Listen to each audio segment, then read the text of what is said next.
नमस्कार, watch news देख रहे हैं आप और मैं हूं आपके साथ तान्या सिंह।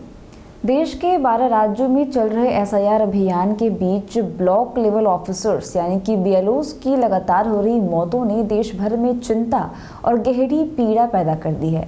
कई राज्यों से ऐसे मामले सामने आए हैं जहां बीएलओज पर लक्ष्य पूरा करने का दबाव इतना अधिक था कि उनकी जान चली गई। ताज़ा घटनाएं मध्य प्रदेश और तमिलनाडु से भी आ रही है, जहां 3 और बीएलओज की मौत की पुष्टि हुई है।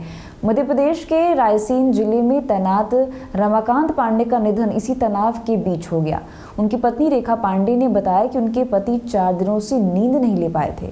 रात के समय लगातार अधिकारियों के फोन आते थे जिनमें चेतावनी दी जाती थी कि लक्ष्य पूरा न होने पर निलंबन का सामना करना पड़ेगा। परिवार का आरोप है कि काम के असहनीय दबाव से उनकी सेहत बिगाड़ दी और अंततः उनकी जान ले ली। इसके अलावा दमोह में भी बीएलओ सीताराम गोंड की भी मौत की सूचना मिली है। उनके सहकर्मी शिक्षकों का कहना है कि उन्हें लगातार ये धमकी दी जा रही थी कि एसआईआर का टारगेट समय पर पूरा नहीं हुआ तो उन पर विभागीय कार्रवाई की जाएगी। सहकर्मियों के अनुसार इस निरंतर मानसिक दबाव से उनकी भावनात्मक और शारीरिक स्थिति को बेहद कमजोर कर दिया था। तमिलनाडु में बीएलओ जहिता ने कथित रूप से वर्कलोड बढ़ने और वरिष्ठ अधिकारियों की डांट फटकार से परेशान होकर आत्महत्या कर ली। उनके पति का कहना था कि जहिता पर एसआईआर की फाइलें जल्द निपटाने, घर घर सर्वे पूरा करने और रिपोर्ट सबमिट करने का अत्यधिक दबाव था, जो सहन करना उनके लिए मुश्किल हो गया था। परिवार ने प्रशासन पर संवेदनहीनता का आरोप लगाया है। इसी दौरान 52 वर्षीय बीएलओ रिंकू तरफदार ने भी आत्महत्या कर ली। उनके सुसाइड नोट में साफ तौर पर लिखा गया है कि उनकी मौत के लिए चुनाव आयोग जिम्मेदार है। ये नोट सोशल मीडिया और स्थानीय राजनीतिक हलकों में चर्चा का विषय बना हुआ है।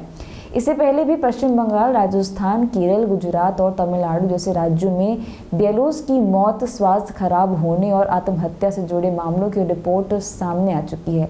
अनेक शिक्षक संगठनों और सामाजिक कार्यकर्ताओं ने कहा कि बीएलओज को बिना पर्याप्त संसाधन, स्टाफ और प्रशिक्षण में भारी जिम्मेदारियां सौंप दी गई हैं, जिसके कारण मानसिक तनाव बढ़ता ही जा रहा था।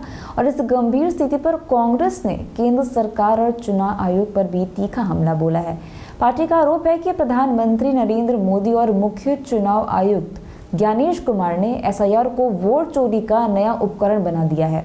कांग्रेस का कहना है कि सत्ता हासिल करने की इस जल्दबाजी में प्रशासन ये भूल रहा है कि यह प्रक्रिया मानवीय जीवन की कीमत पर पूरी हो रही है। विपक्ष का दावा है कि जिन घरों ने अपने परिजनों को खो दिए हैं वे इस अन्याय को कभी माफ नहीं करेंगे।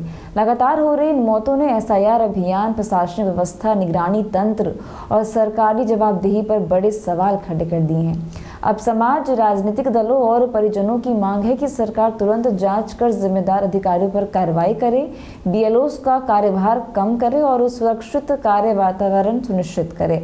तो ऐसे अपडेट्स के लिए बने रहिए हमारे साथ, देखते रहिए वॉच न्यूज़। धन्यवाद।